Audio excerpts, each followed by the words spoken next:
demi mempertahankan rumah tangganya karena istrinya misalnya berselingkuh atau istrinya naudzubillah min dzalik berzina dengan orang lain, demi mempertahankan keluarganya dia menahan rasa cemburu sampai merugikan dirinya dengan kesehatannya Ustaz, hanya untuk mempertahankan keluarganya, anak-anaknya, keluarganya. Bagaimana nasihat Ustaz tentang hal ini? Subhanallah jamaah. Perzinaan adalah sebuah dosa yang sangat keji. Tidak ada hukuman di dunia untuk sebuah tindakan dosa yang lebih buruk dari zina. Bayangkan zina itu dirajam sampai mati. Seluruh tubuhnya itu harus merasakan tuh lemparan batu itu sampai mati. Kalau orang membunuh dibunuh, selesai.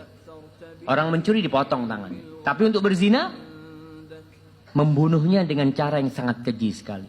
Karena perbuatan dosa ini tidak termaafkan sebenarnya kecuali apabila dia kembali bertobat kepada Allah SWT. Bagaimana suami yang mendapati istrinya selingkuh dan dia tahu, bukan berita bohong, bukan kabar burung, dia tahu istrinya berselingkuh. Dan afwan jamaah ya, memang yang model kayak gini ini kadangkala muncul dari pasangan yang merasa tidak butuh kepada suaminya. Salah satu prinsip orang berumah tangga itu saling membutuhkan. Allah mengatakan hunna libasul lakum wa antum libasul lahun. Wanita itu pakaian buat kalian, kalian pakaian buat mereka. Ketika ada perasaan tidak butuh, si wanita akan melakukan perbuatan dosa dan dia tahu suaminya tidak mungkin menceraikan. Karena suaminya butuh sama dia, si wanita merasa nggak butuh sama suaminya. Ketika prinsip ini nggak ada, rumah tangga itu mulai retak tentunya. Si istri merasa dia bisa bekerja sendiri, dia bisa dapat penghasilan sendiri, dia nggak makan dari suaminya. Ini bermasalah yang seperti itu. Maka perlu diperbaiki banyak hal sebenarnya menghadapi istri yang seperti ini. Tapi yang kedua, kalau istrinya masih bisa diperbaiki, dipertahankan nggak apa-apa. Tapi kalau tidak bisa diperbaiki, ceraikan. Kalau tidak, kita masuk dayuth yang tidak akan masuk surga. Karena dia membiarkan dia sebagai istri kita dan kita tidak mengingkari kemungkaran tersebut.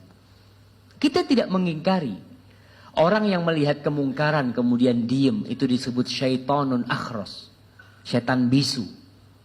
Kok setan sebenarnya? Ketika melihat kemungkaran itu terjadi. Bismillah cerai. Urusan anak-anak subhanallah. Untuk perceraian jamaah, antum baca surat At-Talaq. Bayangkan bagaimana Allah sebutkan tentang waman yattaqillah yaj'al lahu makhrajan wa yarzuqhu min haitsu la yahtasib di surat perceraian. Surat tentang perceraian. Karena biasanya orang kalau mau bercerai itu banyak yang dia pikirkan, nanti gimana anak-anak, nanti gimana anak di depan teman-teman, nanti gimana sama mertua, gimana sama orang tua. Banyak yang dia pertimbangkan. Tapi kalau sudah kasusnya berzina seperti ini dan tidak bertobat istrinya, maka ceraikan. Supaya kita tidak ikut dapat dosanya itu. Barang siapa yang bertakwa kepada Allah, pasti ini Allah kasih jalan keluar. Dan para jamaah kita perlu melihat kenapa kita menikahi wanita tersebut. Itu di awal juga innamal a'malu binniyat ini harus kita pikirkan. Ada seorang salafus saleh Asy-Sya'bi ya, Pak. Nah, dia cerita tentang ada orang tanya, "Wahai Imam, aku ini kok merasa hina di depan istriku. Hina aku di depan istriku." Gurunya ini diam. Kata dia, "Mungkin kau menikah untuk mendapatkan kehormatan." Iya, betul.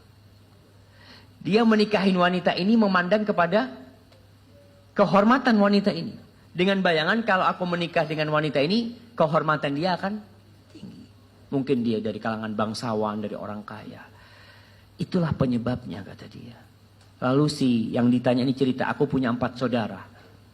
Muhammad, terus apa lagi? Terus dia bawanya Imron." Dia cerita, "Kakakku yang paling tua itu nikah karena kehormatan. Ternyata dia langsung hina di depan istrinya.